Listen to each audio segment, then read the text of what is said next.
Good morning. Our lesson is about quadratic equations. A standard form of a quadratic equation is y equals to ax squared plus bx plus c. It's called a quadratic equation when the power of x is 2, when x is squared. The quadratic equation has three terms. The first term is called the quadratic term, the second term is called the linear term, and the third one, c, is called the constant term. Some quadratic equations, they are formed only of y equals to ax squared without the bx and the c. Others, ax squared plus bx when c is 0. Some quadratic equations are ax squared plus c when b is 0. A can never be 0 because if a is 0, this means 0 times x squared is 0. I don't have any more x squared. It will be turned to linear equation. Some key terms about a quadratic equation. When you graph a quadratic equation, you will not get a straight line. You will get a U shape that it's called the parabola.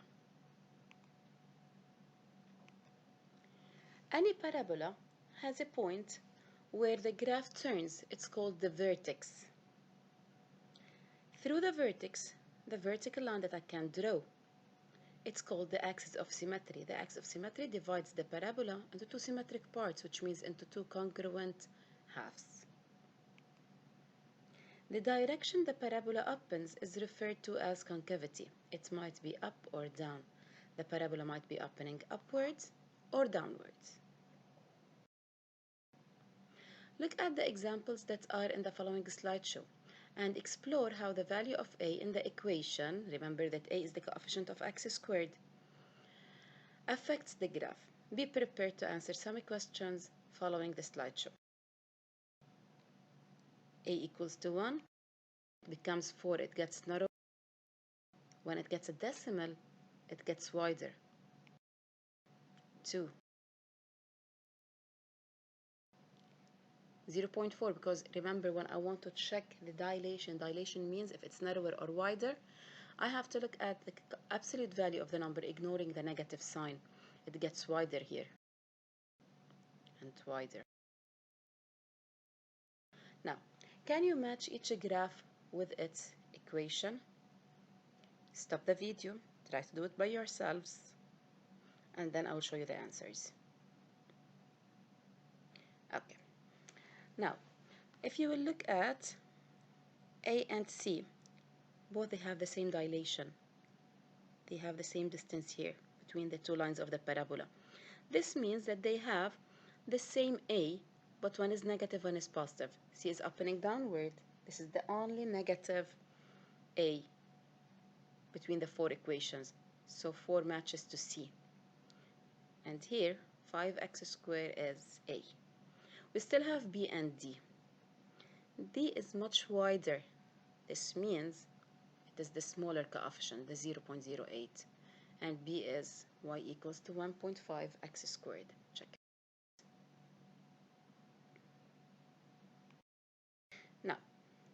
Now look at the examples that are in the following slideshow and explore how the value of C in the equation affects the graph. Remember that C is the constant term of the equation.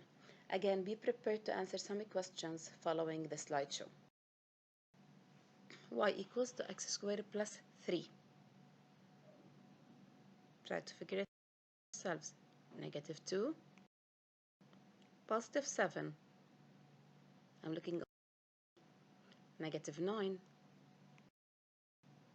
For y equals ax squared plus c, how did the value of c affect the graph? How do you think? Positive c, when c was positive, it shifts the parabola up. When c is negative, it shifts the parabola down. In other words, I can say that c is the y-intercept of the parabola, where the parabola intersects the y-axis. Try to solve this by yourselves. Stop the video and solve it. Then I will display the answers.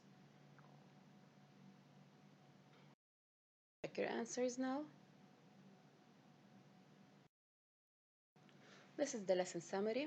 So remember that the quadratic function is ax squared plus bx plus c.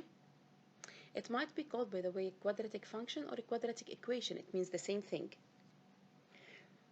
The graph is called the parabola. It has a vertex.